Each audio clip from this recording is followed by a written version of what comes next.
Crying, screaming, clenching. They're disturbing sounds for any new parent to hear. But what happens when the crying never ends?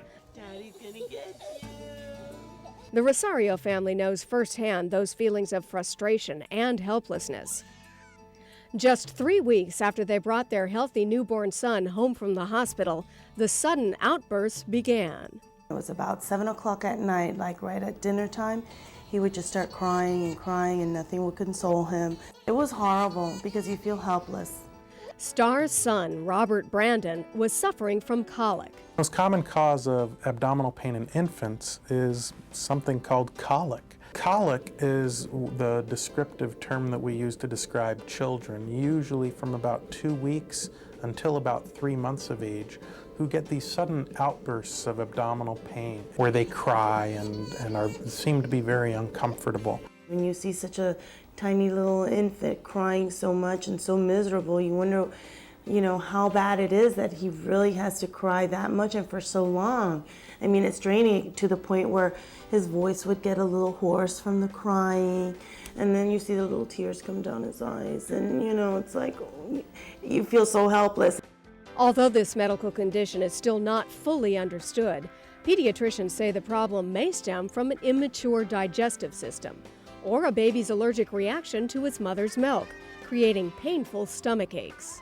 This tends to be in the afternoons or in the evenings, and in some cases it lasts seemingly for 24 hours in some children. However, unlike most medical conditions that require a series of tests to diagnose, colic is determined after no other explanation can be given for the newborn's extreme discomfort. We as parents, we always want to find a reason. We have to know why things are happening, and when you don't know why it's happening or what you can do to help him, then you feel helpless. So how do you know if your child is colicky?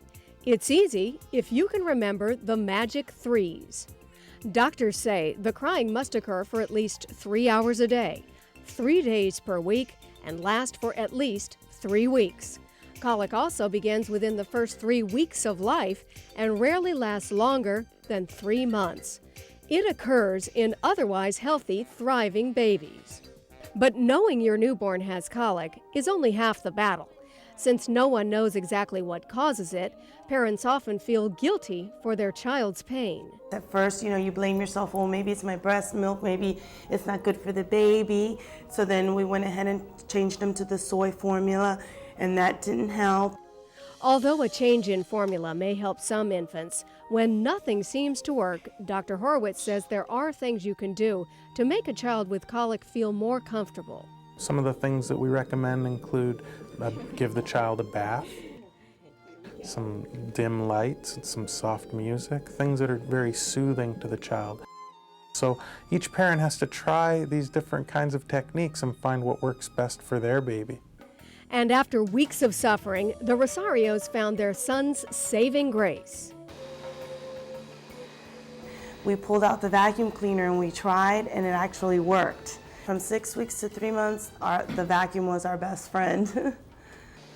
Robert Brandon seemed to find comfort in the soothing white noise of the household vacuum cleaner. Throw the rock. But possibly the best news a parent with a colicky baby can hear is that there is a light at the end of the tunnel. Most children naturally outgrow colic at 3 months, and Robert Brandon was no exception.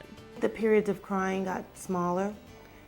He would cry a little bit. He was more easily consoled, and techniques that didn't work before would work.